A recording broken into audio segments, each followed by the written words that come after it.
Episode 26, I guess. First bit of sad news is you've lost the shirt. That is... Is that correct? You've lost the official... I'm not going to say I've lost the shirt. Where do you think it is? It's in the house. I know it's in the house somewhere. Okay. But I wouldn't say lost. I'm going to say it's temporarily out of my sight. Okay, well, you know, try it. I mean... Have we got any spares? No, I made two. Okay. You know, I'm on a budget. This is a budget. 62 beats 47. Anyway. Okay. Obviously, you can spend the rest of this week looking for it. And yeah. Okay. I'll do that. Good man. Good man. So, Malc. Yeah. Tale of woe, man. Tale of woe for last week.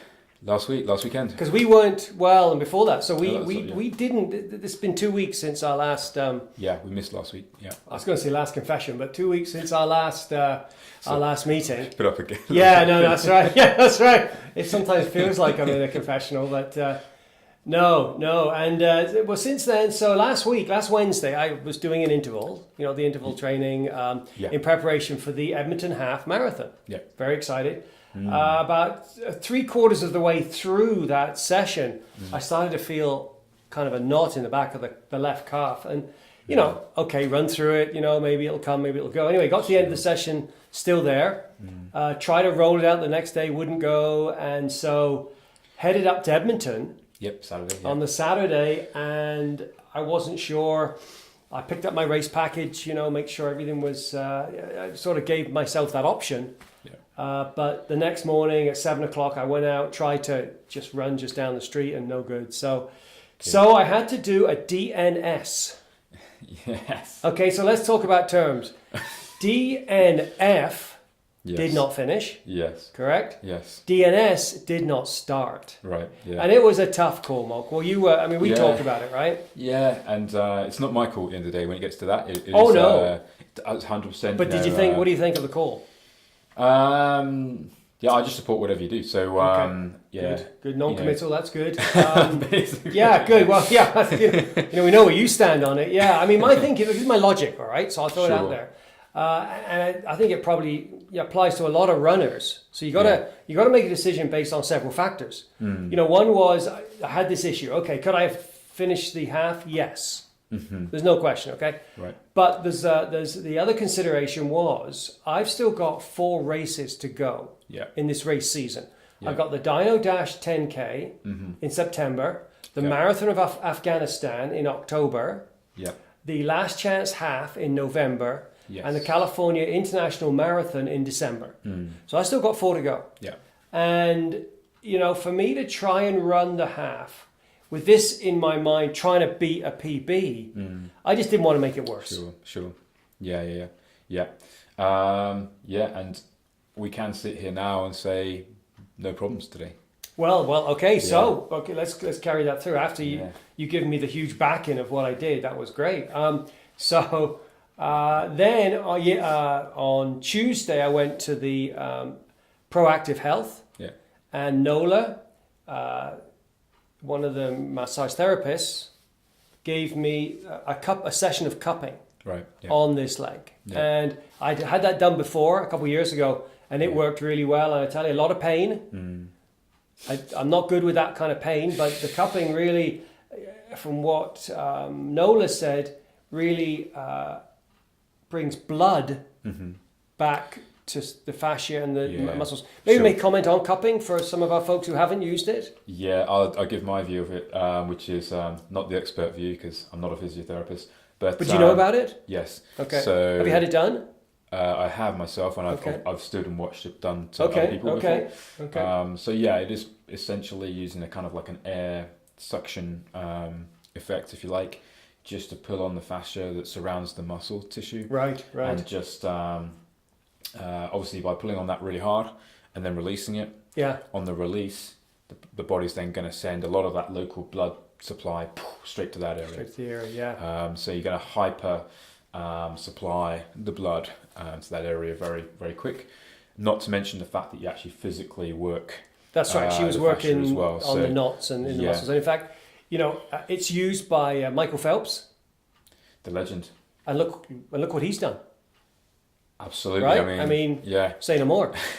So anyway, I had that done on Tuesday. Yesterday, did a little 10-minute kind of warm-up run yesterday. Yeah. And 10 minutes today, and I'll be doing a sort of a less strenuous schedule this week. That's right. Yeah. To get back going. So I think I'm comfortable in the decision. It's I hate to have a DNS, but sure. You got to make the decision and move on. I think you can't dwell. Sure, that's it. You have to. We've got the Dino Dash coming up in September the 8th. So it's creeping up on us. It's not long. That's a couple of weeks, is it? 2-3 weeks? That's right. Yeah, so it's going to be here fast enough. So I'm okay with it. Back online, hopefully. And, I think that's the biggest thing for me is that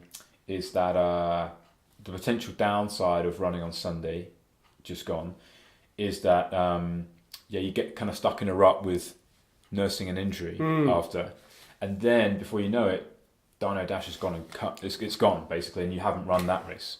I'm running out of time, man. Yeah, and then what happens is you kind of you're behind schedule, but you're also thinking it's a frustration thing, and things can snowball quite quickly. We had some kind of stalling at the start of the year as well, so I can understand the idea of let's just keep momentum going. Let's not have to have a week off from running. Let's keep things going. Keep things moving. Right. So I thought the advantage of keeping things going versus trying to thrash through a half. Yeah. Not very comfortably. No, and to be honest, maybe come up with a what. For me, anyway, I'm shooting for 1:30. Yeah. Okay, maybe I could have run a 2 hour or whatever. Sure. Well, that doesn't accomplish a lot, does it? I mean, because this is a project where it's just all about times. It's just. Well, that's what we're looking for. Yeah. So I figured, no, let's just do the DNS. Yeah. Yeah. And there we were. Smoke. Oh, you're not going to talk about showing a bear? Well, you go ahead. That's your story. What I'm going to say is Martin snores, and we'll leave it there.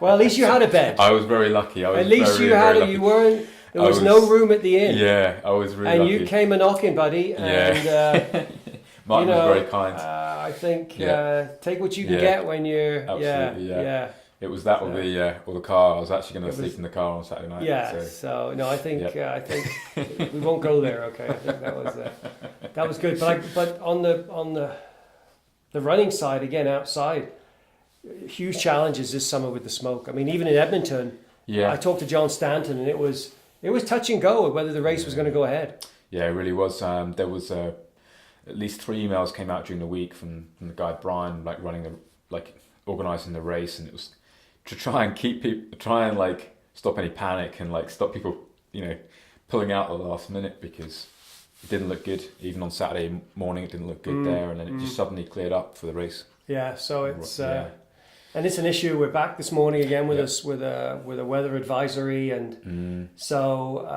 I've got to do 30 minutes, which I'll do right after this. But it's tough, and I think for runners, be careful. I mean, know your body and make a decision based on it. Yeah, that's what I've noticed in the last couple of weeks is a real spread of different kinds of people. Some people going out running in the smoke and saying, it doesn't bother me at all. I'm totally fine.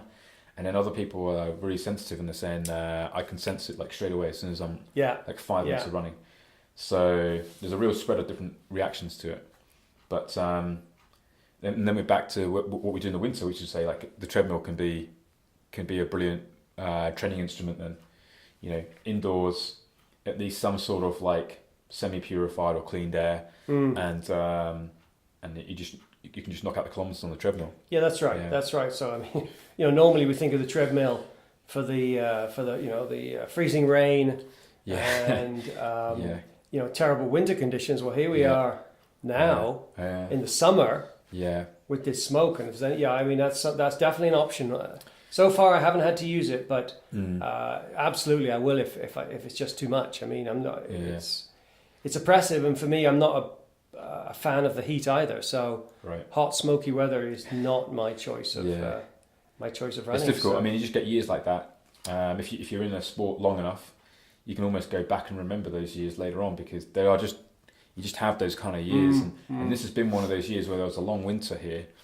And we had some kind of extended cold conditions in the winter. It wasn't easy for running. No. But then it came into spring. It's running's good. But then recently, we have had these kind of temperatures up to 38 degrees, and then obviously like now the smoke. It's not an easy year, but generally over the course of enough years, 5 years, 10 years. Excuse me, smoke. Smoke, right? Yeah, smoke. And generally over the course of like 5-10 years, you get your good years, you get your bad ones, and you just got to like take advantage of every opportunity you get. Yeah. So I guess we're in the sort of the final third here. I have the 62 beats 47. I would suggest we're sort of heading into the final third of the race. In fact, it's funny. I look at halves and full marathons in thirds. So when we haven't really talked about this. This is in here, okay. Malc. I haven't really let a lot out to you, but when I run a half, I run it in 3 7-kilometer chunks. Okay. Yeah. Interesting. First 7, middle 7, last 7. What happens in the full marathon then? 14. Genius. Hey? You know what? Yeah, 14. 10K? First 14. Well, the full marathon's a little different because I kind of do 10K, 14K. These are my little markers. Right. 20K, 28K, and then just kind of, once I crack the 30. So, but what it's little mental markers kind of to get me to the next point. Right. And I think that's maybe something we could investigate a little bit in future. Sure. 62 beats 47 episodes. Yeah. But it's interesting. Yeah, that is interesting. Yeah. Have you ever heard of that before?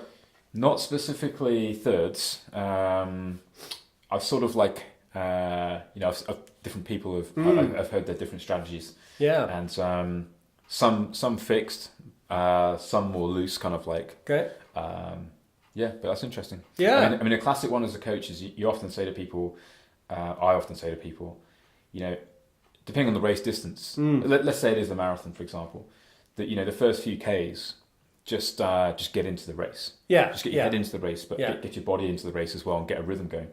And just kind of settle down into the race in the marathon. But I normally say to people, first few Ks, that might be 15, 20 minutes or whatever it is. But interesting. It's something I've used over the years. And I mean, particularly in the half, it works well. The marathon, there's a whole bunch of other factors in there. But the half with the 777. Right. So remember that, 777? Yeah. Not 666, 777. I find that works well. Cool. And that's the key. It's not necessarily the exact ritual you have or frame or model. It's that you trust it and you stick with it. That's what's important. Yeah. Good, mate. Okay, So I'll be heading out again in the smoke today and see you next week. Yeah, sounds good.